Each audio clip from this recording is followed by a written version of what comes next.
السلام علیکم دوستوں. مسئلہ فلسطین کے لیے جو حل پیش کیا جاتا ہے وہ ہے two state solution. Two state solution کی اگر سمپلی بات کریں تو اس وقت جہاں پر اسرائیل کی ریاست قائم ہے اس کے ساتھ ویسٹ بینک اور غازہ میں ایک آزاد اور خود مختار فلسطین کی ریاست قائم کی جائے. اسے ٹو اسٹیٹ سلیوشن کہا جاتا ہے، یعنی کہ اسرائیل کی ریاست بھی قائم رہے اور ساتھ ایک آزاد فلسطین کی ریاست بھی قائم کی جائے. 7 اکتوبر کے بعد سے ٹو اسٹیٹ سلیوشن کا ٹاپک بین الاقوامی سطح پر بہت ہی زیادہ ڈسکس کیا جا رہا ہے. لیکن ٹو اسٹیٹ سلیوشن کیا یہ اتنا آسان ہے جتنی اس کی باتیں کی جا رہی ہیں؟ حالانکہ اس وقت امریکہ کے پریزیڈنٹ جو بائیڈن وہ بھی ٹو اسٹیٹ سلیوشن کی ہی بات کر رہے ہیں. More than 30,000 Palestinians have been killed, most of whom are not Hamas. Thousands and thousands of innocent women and children, girls and boys, also orphaned. Nearly 2 million more Palestinians under bombardment or displacement. Homes destroyed, neighborhoods in rubble, cities in ruin. Families without food, water, medicine. It's heartbreaking. As we look to the future, the only real solution to the situation is a two-state solution over time.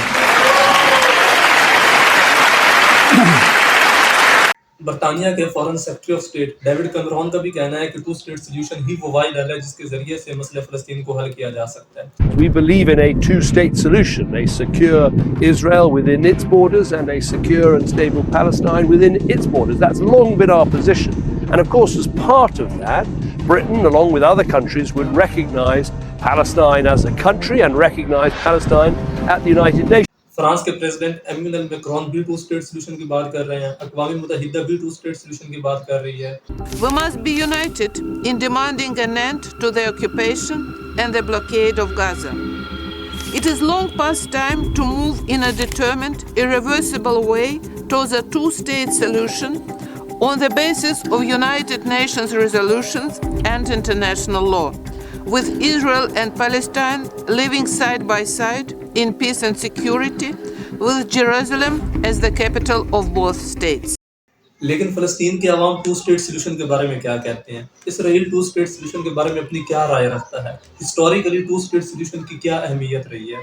آئیے دوستو اس video میں یہ جاننے کی کوشش کرتے ہیں کہ کیا ٹو اسٹیٹ سلیوشن اس وقت ایک ریالٹی ہے یا صرف ایک متھ ہے؟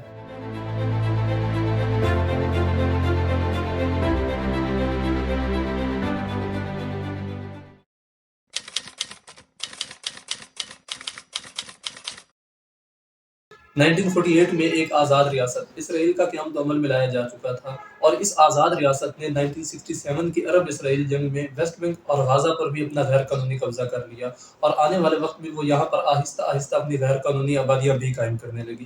اس سارے ٹائم فریم میں PLO پیلسٹینین لبریشن آرگنائزیشن جو کہ پہلے تو فلسطین کی آزادی کے لیے جدوجہد کر رہی تھی، اور اس کا مقصد تھا کہ اس سارے ہسٹورک پیلسٹائن پر، اس سارے علاقے پر ایک آزاد فلسطین کی ریاست کا قیام عمل میں لایا جائے گا، اسرائیل کو ختم کیا جائے گا یہاں سے. لیکن 1980 اور 1990 کی دہائی میں پیلسٹینین لبریشن آرگنائزیشن PLO اسرائیل کے ساتھ نیگوشیشن، پیس پروسیس، ڈپلومیٹک ٹاکس اور سیاسی مفاہمت کی بات کرنے لگتی ہے، اور آخرکار یاسر عرفات نے جو کہ PLO کو لیڈ کر رہے تھے انہوں نے 1990s میں اسرائیل کو تسلیم کر لیا. یاسر عرفات اور اسرائیلی پرائم منسٹر رابین کے درمیان اوسلو اکارڈ کے نام سے ایک معاہدہ ہوتا ہے، جس میں PLO Palestinian liberation organisation West Bank اور غازہ کے علاوہ باقی تمام علاقے پر اسرائیل کی ریاست کو تسلیم کر لیتی ہے. لیکن اسرائیل کی ریاست کو تسلیم کرنے کے باوجود فلسطین کی آزاد ریاست کا قیام عمل میں نہیں لایا جاتا، بلکہ صرف یہ کہا جاتا ہے کہ ویسٹ بینک اور غازہ میں ایک آزاد فلسطین کی ریاست کا قیام عمل میں لایا جائے گا، اور یروشلم اسرائیل اور فلسطین دونوں کا کیپٹل ہوگا. لیکن اسرائیل کے عوام اس پیس پروسیس کو، اس ٹو اسٹیٹ سلوشن کو زیادہ پسند نہیں کرتے، اور اس پیس پروسیس کے ایک سال بعد اسرائیلی پرائم منسٹر رابین کو ایک انتہا پسند یہودی، ایک الٹرا نیشنلسٹ جیو، ایک لا اسٹوڈنٹ نے ان کو قتل کر دیا. ان کا یہ ماننا تھا کہ یہاں پر صرف اور صرف اسرائیل کی ریاست ہونی چاہیے. اور اس کے ایک سال بعد بنجامن نیتن یاہو پاور میں آتے ہیں، جو کہ ٹو اسٹیٹ سلوشن کے سخت خلاف ہوتے ہیں. ٹو اسٹیٹ سلوشن کے وہ کتنے خلاف ہیں آپ اس کا اندازہ ان کے ریسنٹ کومنٹ سے لگا سکتے ہیں، جس میں انہوں نے کہا ہے کہ ایک آزاد فلسطین کی ریاست کے قیام میں جو سب سے بڑی رکاوٹ ہے وہ میں ہوں، اور اس لیے آنے والے وقت میں ٹو اسٹیٹ سلوشن پر بات ہی ہونا ختم ہو گئی اور مسئلہ فلسطین دبتا چلا گیا. ایک آزاد فلسطین کی ریاست کے قیام کی امیدیں آہستہ آہستہ دم توڑتی چلی جا رہی تھیں. لیکن دوستو اس کے ساتھ فلسطین کے عوام بھی ٹو اسٹیٹ سلوشن کو اب اتنا زیادہ سپورٹ نہیں کرتے.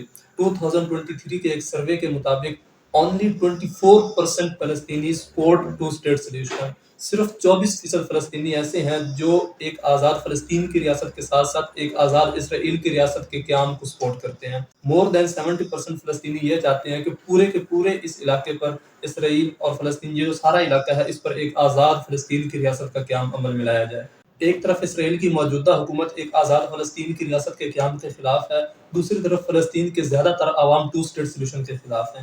وہیں پر جو بین الاقوامی کمیونٹی ہے، United nation, America, France, you کے اور دوسری بین الاقوامی کمیونٹی، انٹرنیشنل کمیونٹی، ان کے مطابق ٹو اسٹیٹ سولوشن ہی وہ واحد حل ہے جس کے ذریعے سے مسئلہ فلسطین کو حل کیا جا سکتا ہے.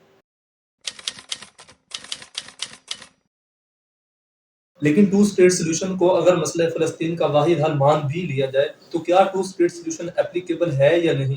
Two state solution whether it is feasible اور ناٹ. اگر ٹو اسٹیٹ سولوشن کو اپلائی بھی کریں تو اس میں بہت سی رکاوٹیں ہیں.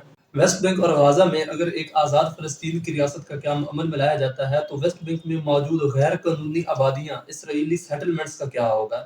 7 لاکھ کے قریب اسرائیلی ویسٹ بینک میں رہائش پذیر ہیں. اسرائیل کی یہ 8% آبادی بنتی ہے.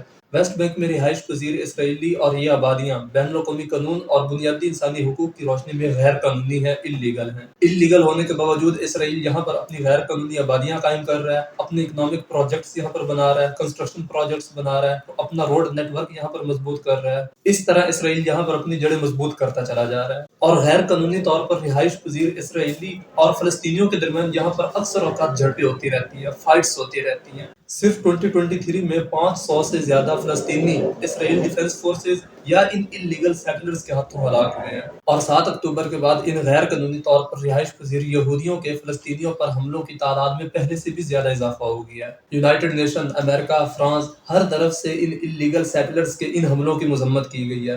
حالانکہ فرانس اور امریکہ نے تو ان اللیگل سیٹلرز پر سینکشنز بھی لگا دی ہیں. ٹو اسٹیٹ سولوشن میں جو دوسرا سب سے بڑا مسئلہ ہے وہ ہے ریفیوجی پرابلم، مہاجرین کا مسئلہ.